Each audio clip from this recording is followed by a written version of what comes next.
Good afternoon. It's Monday, May 4th.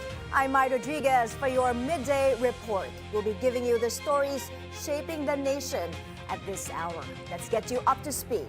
Today's top stories. The House Committee on Justice unanimously approves its report on the impeachment complaints filed against Vice President Sara Duterte. Senator Bato Dela Rosa, who's been absent for 5 months, is asked to comment on the ethics complaint filed against him.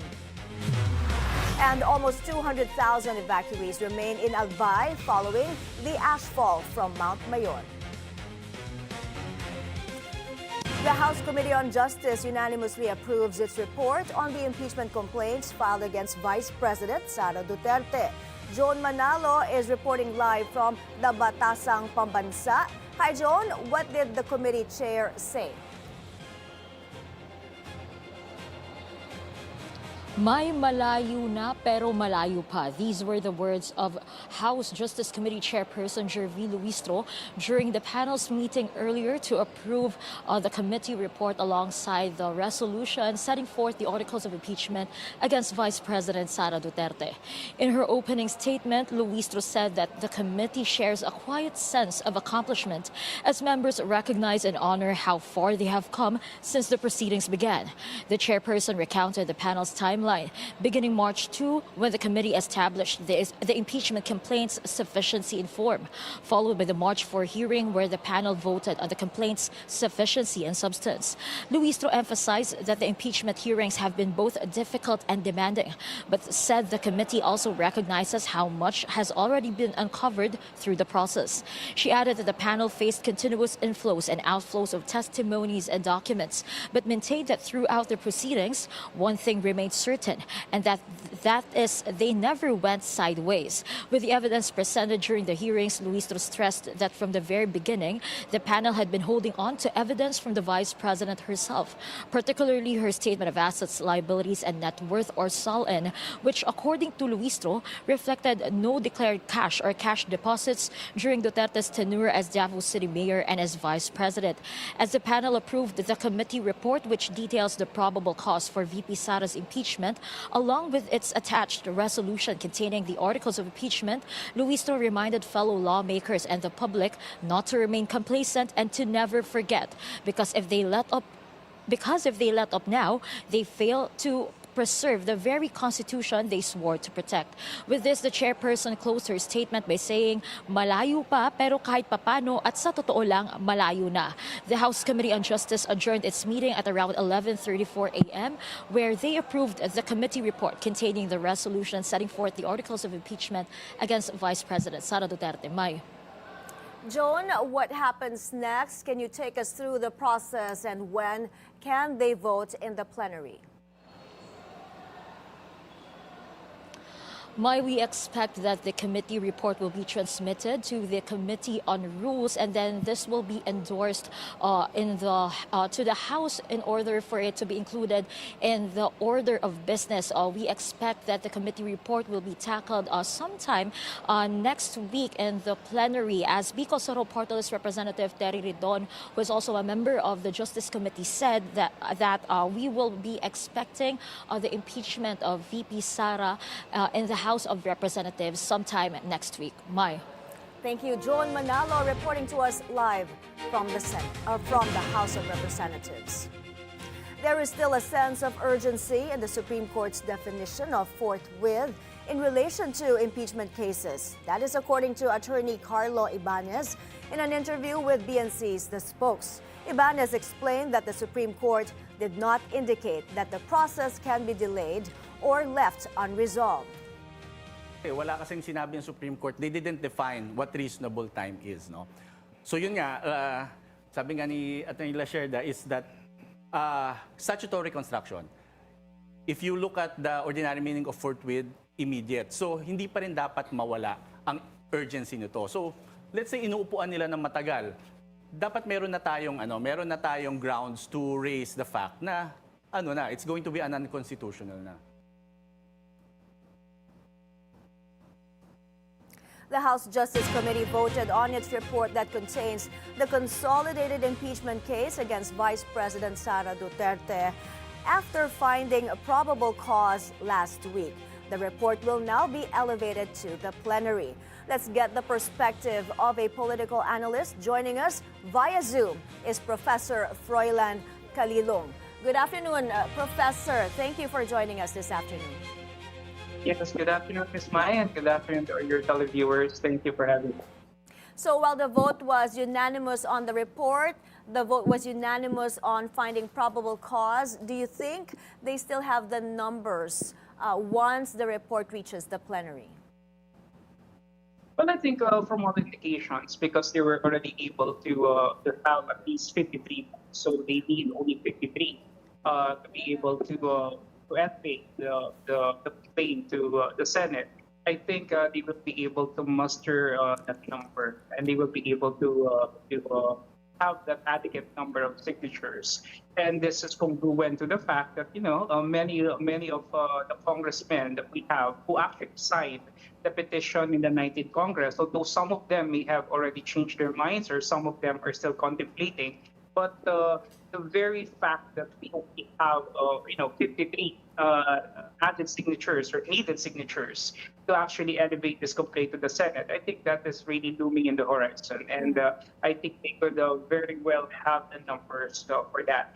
Now, the reason I think that they will be able to do this is primarily conditioned on the premise that the Justice Committee was able to project a certain image or likelihood that the Vice President is actually accused of his crimes, and that the Vice President was not able to attend any of the hearings, and that they were able to, at least in their perspective, they were able to present enough evidences and testimonies to somewhat establish that probable cause. So I think this may have conditioned also the minds of some congressmen, and perhaps some of their constituents already are quite sold to the idea that indeed the Vice President really has something to explain in the Senate tribunal if ever the impeachment will be elevated. So, Professor, do you think that they've uncovered in the clarificatory hearings, they've uncovered enough, like the suspicious transactions flagged by the AMLAC amounting to 6.77 billion, and the other revelations during those hearings? Do you think those would warrant a trial? Well, of course, what we saw is just a preliminary unearthing of some of the documents. So as to how they could be able to deepen this, that will be the subject of the Senate investigation.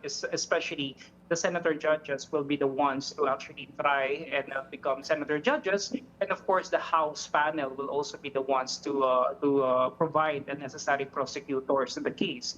And so the mere fact that they were able to demonstrate several of these testimonies and documents, I think they have more to their arsenal. But we need to also understand that the defense also, I believe, he prepared for this, and I believe that in this Justice Committee hearing, there were some things that I felt should have been disclosed by the Justice Committee because they just gave the defense panel undue advantage in terms of preparation, in terms of the leeway for them to be able to create a defense.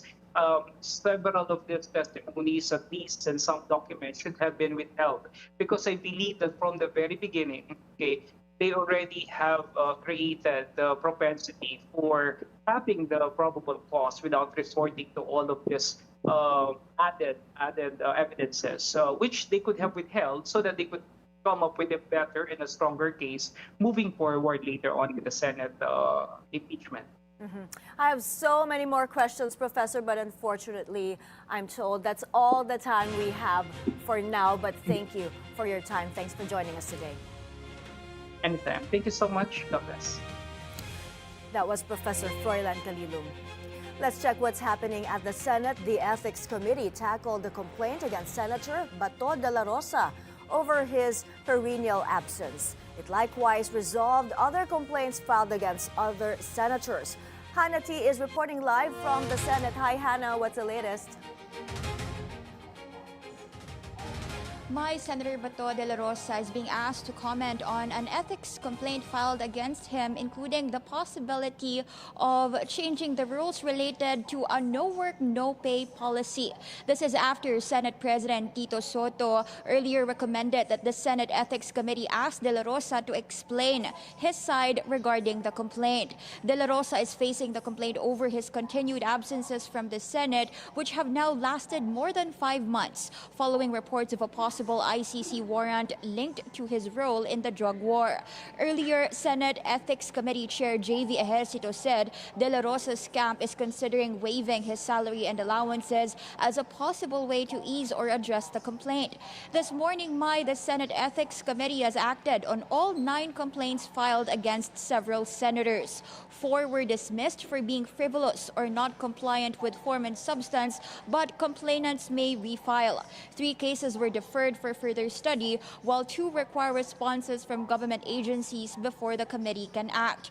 With the Senate back in session today, my attention is also on a possible privileged speech by Senate President Pro Tempore Ping Lacson on the flood control scandal. Lacson has earlier indicated that new information may be revealed beyond what has been discussed in the previous Senate Luryaban Committee hearings. SP Soto has earlier expressed support for the probe, reiterating on the alleged irregularities in the 2025 national budget. Mai? Hannah, sino-sino itong mga senador na nahaharap sa ethics complaint? So far hanggang ngayon, hindi pa rin dinidisclose ni Senate Ethics Committee Chair J.V. Ejercito kung sino-sino yung mga senador na yan na nahaharap sa ethics complaint. Pero inihayag niya kanina na among those dismissed ay yung mismong ethics complaint filed against him. This is after yung mga issue na umano'y tinulugan ng Senate Ethics Committee. Yung isa namang ethics complaint filed against Senator Cheese Escudero over allegedly receiving a campaign donation from a contractor. Pero so far, the rest hindi pa dinidisclose ni Ejercito sa ngayon dahil baka raw ito ay pagpiestahan ng publiko. Mai? So is there any sign of a possible coup, especially with the impeachment articles expected to reach the Senate? We spoke with Senator Erwin Tulfo about talks of a possible Senate coup at dinismiss niya nga itong coup talks at sabi niya the Senate majority remains supportive of the current leadership of Senate President Tito Soto, and he stressed that lawmakers should focus on urgent issues like high fuel prices and the rising cost of food rather than political motives. And he also said that there might not be enough votes to push any attempt to change leadership, at for now he does not see any resistance among senators. And he also added that discussions on possible impeachment preparations may happen later today or in the coming days. Back to you, Mai. Thank you for that report. Hannity live from the Senate. An update on the case of former broadcaster Jay Sonza. He was allowed to post bail on cybercrime charges after being arrested last week. But his arraignment today was deferred. Andrea Salve is on the line to tell us more. Andrea, what happened? That's right. My former broadcaster Jay Sonza has been temporarily released from NBI detention after his cap posted bail amounting to 10,000 pesos for temporary liberty, while the scheduled arraignment for the criminal case against him did not push through today after his camp filed a motion to quash, citing alleged jurisdictional defects and other legal grounds. Counsel for Sonza, Attorney Mark Tolentino, raised several key arguments before the court. First, he said the information filed by prosecutors fails to clearly state that Pasay City was the place where the alleged offense was committed, a requirement he stressed in establishing proper venue and jurisdiction. Sonza is facing a charge of unlawful publication in relation to the Cybercrime Prevention Act. The case stems from his alleged involvement in the online circulation of purported medical records of President Bongbong Marcos, which authorities already claimed false. Tolentino also questioned the role of the National Bureau of Investigation, arguing that the agency has no legal personality to act as the complainant since it is not directly the offended party and does not have personal knowledge of the alleged offense. The NBI previously conducted the investigation and recommended the filing of charges before the Department of Justice, which subsequently filed the case in a Pasay City court. During the hearing, the court directed the DOJ to submit its comment on the motion to quash, after which the judge will resolve whether the case should proceed or be dismissed. The new arraignment date has been set for June, pending the court's resolution of the issues raised by the defense. Back to you, Mai. Thank you, Andrea Salve reporting. Coming up, President Marcos leads an aid distribution program in Cavite. Stay tuned. More stories after these messages.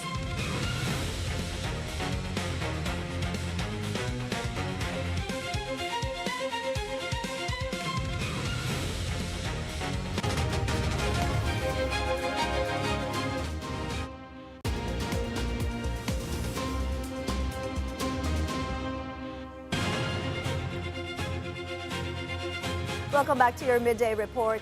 Thousands of residents in Cavite received financial aid from President Bongbong Marcos today. Assistance is also allotted for presidential scholars. Let's get the details from Ivy Reyes. She's reporting live from Malacanang. Ivy, go ahead.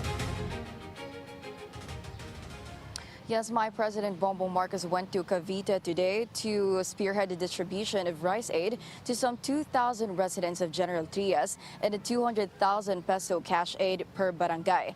Under this 200,000 pesos aid turned over to barangay captains, half is allotted for 5 presidential scholars for every barangay.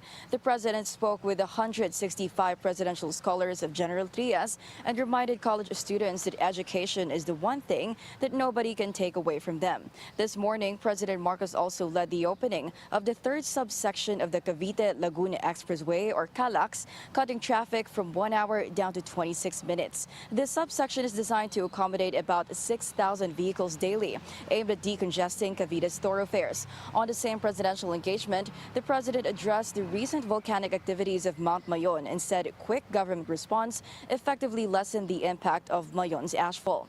Marcos said government agencies have been working on the ground with DPWH, DSWD, and DOH still coordinating relief operations.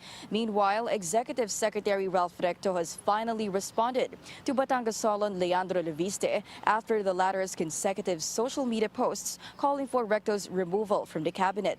Recto posted photos with Leviste without a caption. And in another engagement, the Executive Secretary called Leviste crazy when Leviste alleged Recto and CWS party representative Edwin Garjola asked him to join hands with them.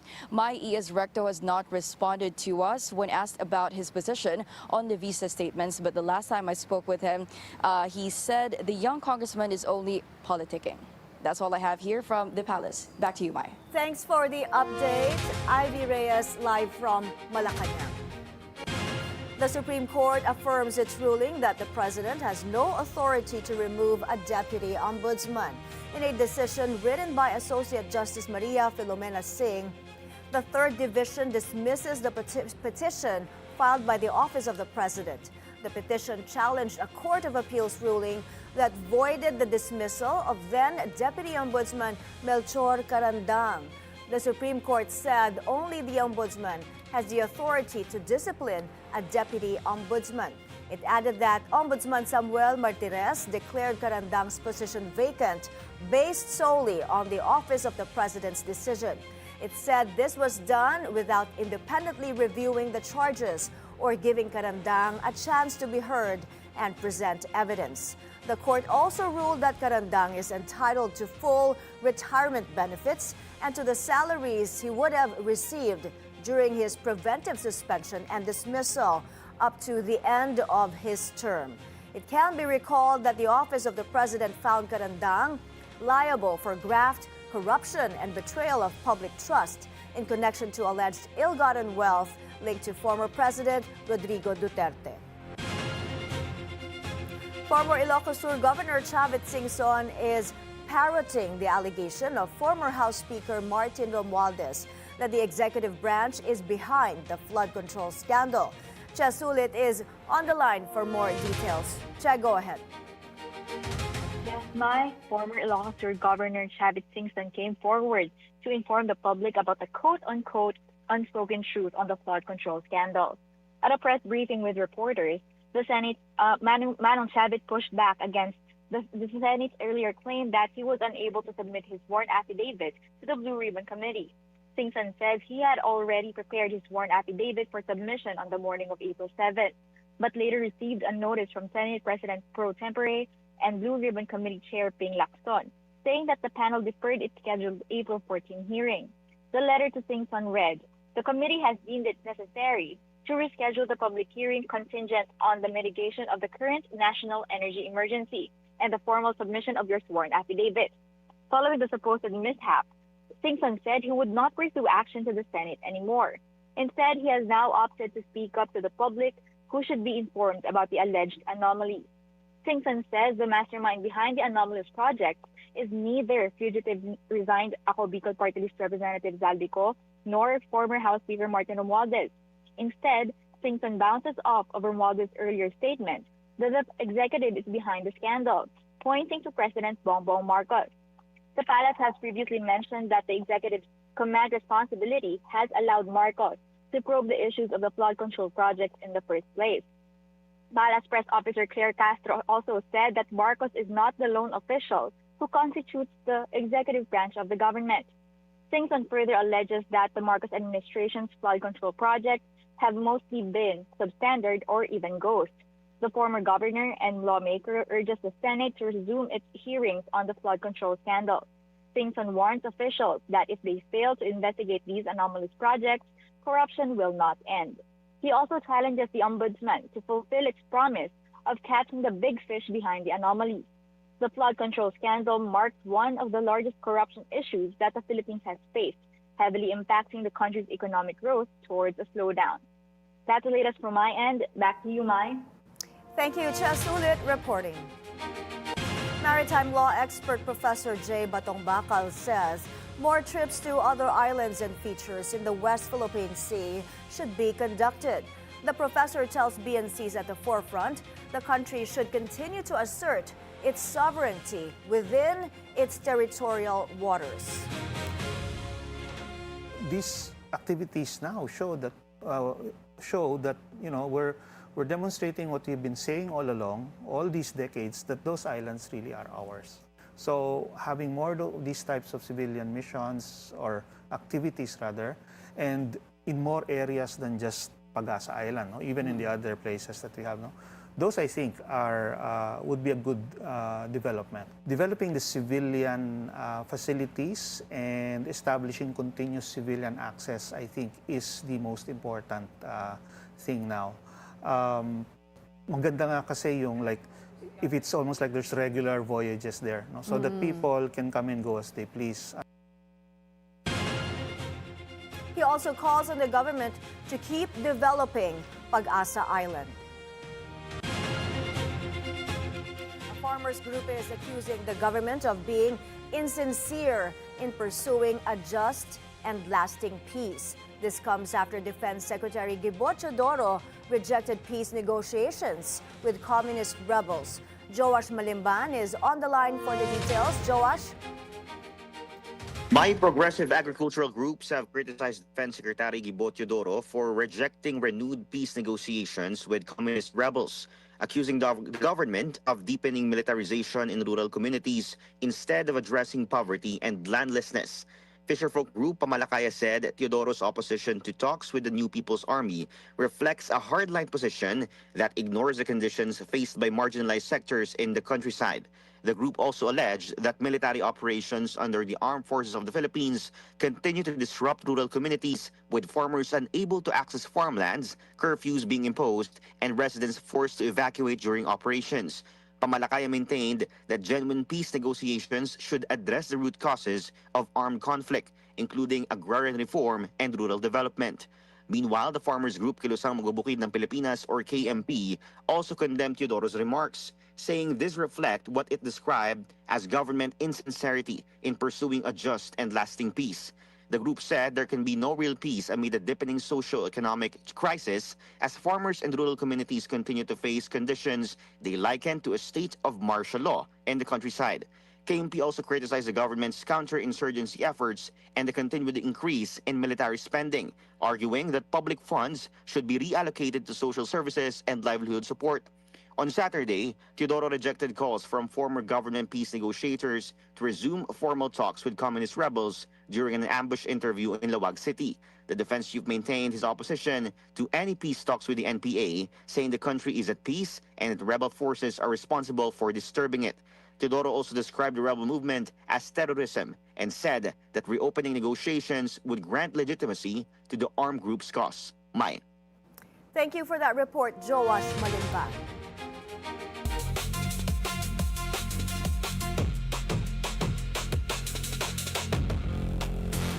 The full impact of the war in Iran is expected to be seen in second quarter corporate earnings. On BNC's Follow the Money, Manny Ocampo, President and Chief Operating Officer of the Investment and Capital Corporation of the Philippines, said the war in the Middle East only affected 1 month of first quarter results. So it'll be interesting to find out how the second quarter numbers look relative to last year, or maybe even on a quarter to quarter basis. So we're going to be taking very close look at that, Robert. The peso weakens again against the dollar. As of 11:53 in the morning, the peso trades at 61.53, weaker than the previous close of 61.49. An analyst says the currency could possibly weaken further toward the 62 level. And this is particularly influenced by oil prices, US dollar strength, capital flows, and of course, the monetary policy of the Bangko Sentral ng Pilipinas. Volatility is likely to remain elevated given the global uncertainties, which would put preference towards the US dollar more than the Philippine peso. We will get the latest on Mayon volcano's ashfall from the mayor of Camalig, Albay. That's after the break. Stay tuned to Midday Report.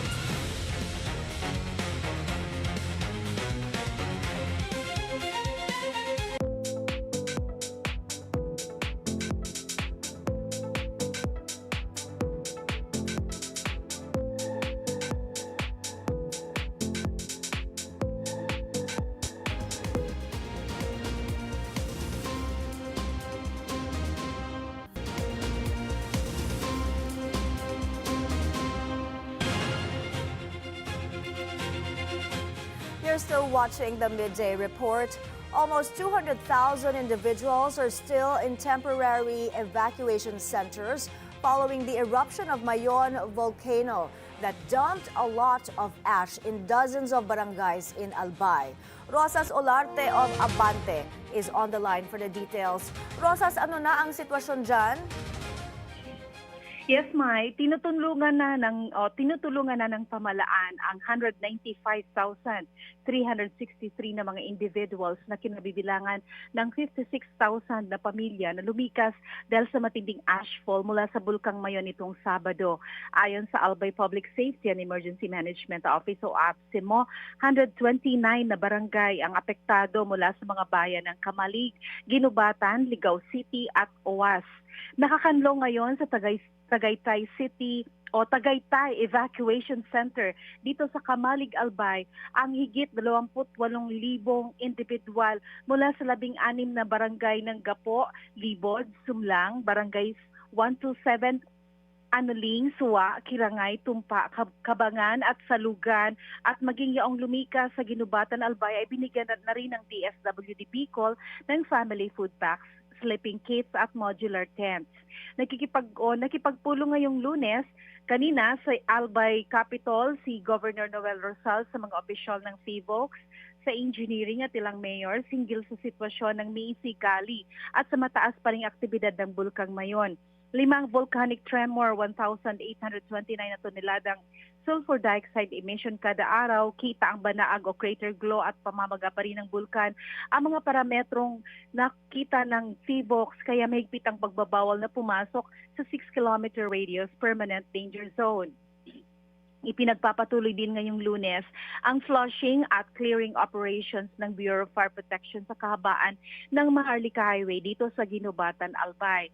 Ayon sa Bureau of Fire Protection, 24 ng flushing operations ang sinagawa ng kanilang 23 na mga fire trucks, kung saan 174 na BFP personnel at 15 iba pang kawani mula sa iba't ibang ahensya ng pamahalaan ang nakiisa sa paglilinis. Personal ding binisita at nag-utos mismo si DPWH Secretary Vince Dizon sa kanyang mga tauhan sa DPWH Bicol na paspasan ang clearing operation sa Maharlika Highway ngayong araw sa Ginubatan at Kamalig Albay na lubhang naapektuhan ng ashfall. Rosas Olarte, Abante. Thank you for that report, Rosas Olarte. Now joining us on the line is Mayor Kaloy Baldo of Camaligan, Albay. Good afternoon, Mayor. Mayor Baldo.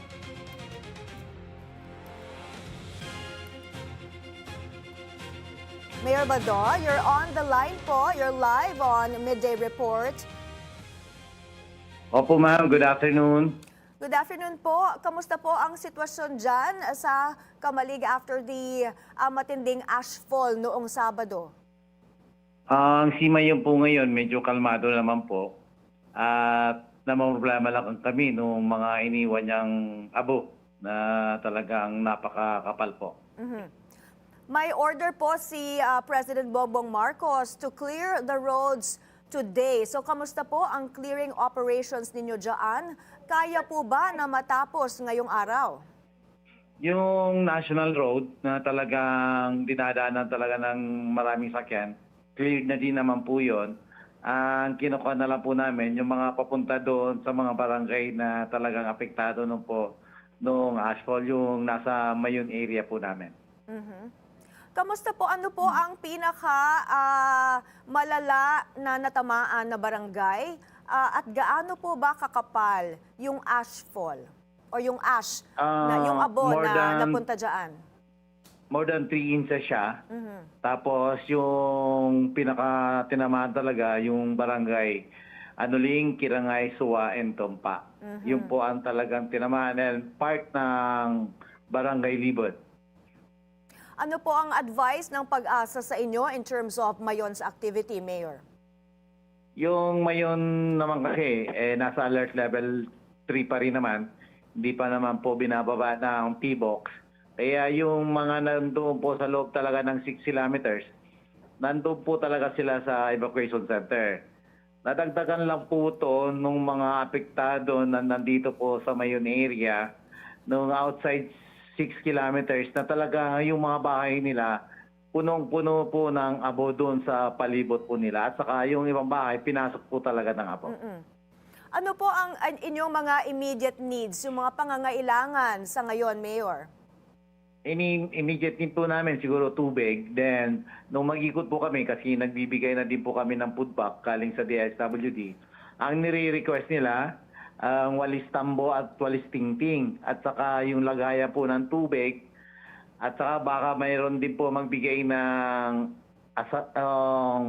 tinatawag namin dito asadol at saka yung pala para po magamit nila doon po sa clearing at makapag-umpisa din sila makapagtanim uli. Mayor, sa tingin nyo, kailan po ba pwede umuwi ang mga evacuees dyan? At yung kung kailan magno-normalize ang sitwasyon like yung pagpasok ng mga estudyante? Mayor? Right, I think we lost the mayor of Camaligan, Albay. That was Mayor Kaloy Baldo.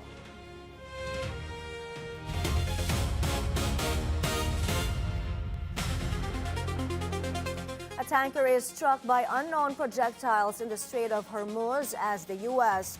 moves to free stranded ships. Authorities said the crew was safe after the strike, which occurred north of Fujairah in the United Arab Emirates. The incident happened shortly after President Donald Trump said the U.S. would begin helping vessels and crews trapped in the waterway and running low on supplies. Trump did not name the countries requesting assistance, but said they are merely neutral and innocent bystanders. U.S. Central Command said it would deploy 15,000 personnel and over 100 aircraft, warships, and drones to support the effort.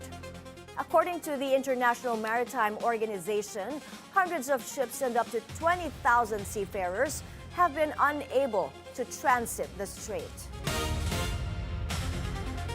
The death toll in the war-torn Gaza Strip has risen to 72,610 since the conflict between Hamas and Israel erupted on October 7, 2023.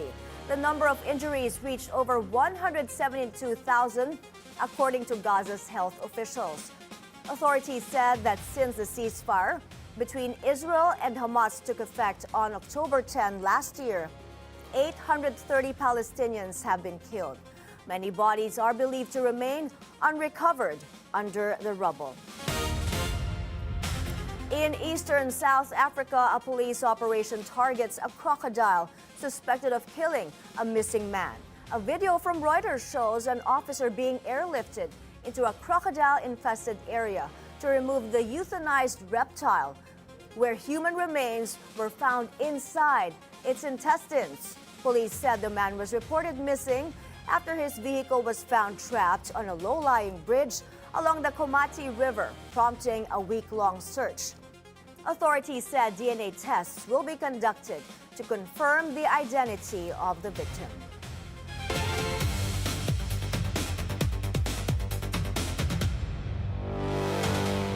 The Detroit Pistons stormed back from a 3-1 deficit to crush the Orlando Magic in Game 7 of their Eastern Conference first-round playoffs. Cade Cunningham and Tobias Harris contributed 32 and 30 points to lead the 116-94 win that sends Detroit to the next round. The Pistons win their first playoff in the series since 2008 after taking the final 3 games, becoming the 15th team in NBA history to complete such a comeback. Detroit now advances to the Eastern Conference semifinals to face either Cleveland or Toronto. Number 1, Yannick Sinner crushed Alexander Zverev 6-1, 6-2 to win the Madrid Open in just 57 minutes. The 24-year-old claimed a record 5th successive ATP Masters 1000 title following his Paris triumph last year, as well as successes in Indian Wells, Miami, and Monte Carlo in 2026. It was his 9th successive victory over the world number 3 German. The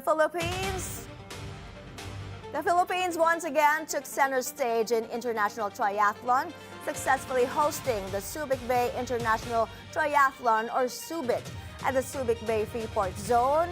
Top athletes from around the world competed in a fast-paced sprint, highlighting the country's growing reputation as a premier destination for elite endurance events. Mark Patriarca has the details. The Philippines once again proved its capability to host world-class sporting events, staging a successful international triathlon competition in Subic. Canada's Liam Donnelly ruled the Sprint Elite Men's Division of the 2026 NTTAST Subic Bay International Triathlon held Saturday at the Subic Bay Freeport Zone in Zambales.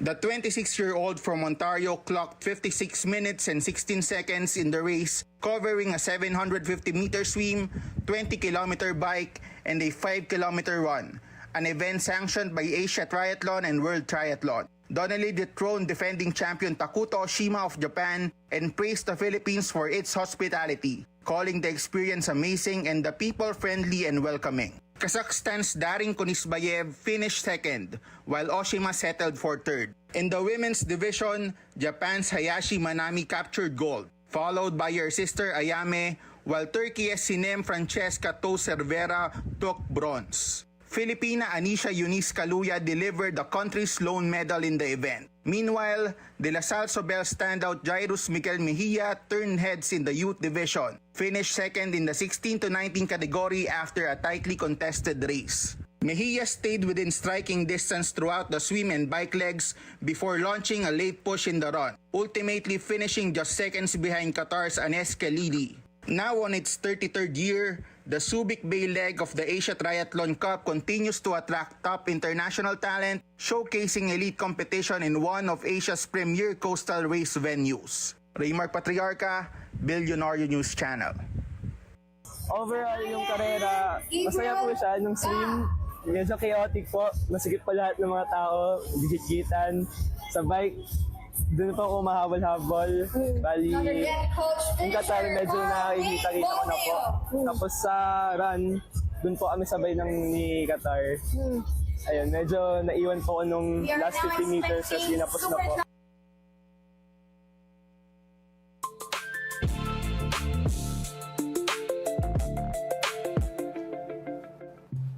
Let's check the weather now. 13 areas will be feeling scorching temperatures today. Pag-asa says 13 areas are under dangerous levels with the heat index ranging from 42 to 44 degrees Celsius. Most notable is Dagupan City in Pangasinan over here hitting 44 degrees today, while parts of Ilocos like Sinait and Lawag City will be hitting 43 degrees Celsius. Other areas will hit 42 degrees like Bulacan and Tarlac in central Luzon, also Occidental Mindoro, Cuyo in Palawan, Maasin in southern Leyte, and Davao City, Davao del Sur. Remember, the heat index measures how hot it actually feels, and danger levels means an increased risk to heat cramps and heat exhaustion, which could lead to heat stroke. So better be careful and stay hydrated. Now, looking at other areas, these are actual temperatures now. Metro Manila will see highs of 36 on Wednesday, and mostly it's 35 degrees Celsius. Little chance of rain over in Metro Manila. Meanwhile, in Davao City, seeing highs there of 35 degrees Wednesday and Tuesday. For Cebu, the highest temps will reach about 32 and 33 degrees Celsius on Wednesday, while in Baguio City, 18 degrees to 26 degrees Celsius and 27 degrees tomorrow. The prevailing system across the country is still the easterlies, or these warm winds coming from the Pacific Ocean, also bringing in the high temperatures. But despite the heat, the other half of the country will be seeing a lot of rain, like Palawan. Palawan should brace for moderate to heavy rains. Same goes for parts of Western Visayas, particularly in Antique over here. Now, farther south, it's not looking good. The rains could get heavy, as you can see, in the Zamboanga Peninsula, also in the Lanao provinces, and up to Cotabato and Bukidnon. You'll be seeing this system going from yellow to red, indicating moderate to heavy rains. Also, heavy rains in Davao del Norte and Davao de Oro. Now, this raises the risk of possible landslides and flash floods, so better be alert and monitor Pag-asa advisories. Pag-asa also reports there's an intertropical convergence zone spotted outside the Philippine area of responsibility. The Weather Bureau says this may develop into a low-pressure area, so we're watching this as well. This could start to bring more rain to the Visayas and Mindanao by Thursday or Friday. And that's how skies are shaping up. Stay informed and stay safe. More news after the break.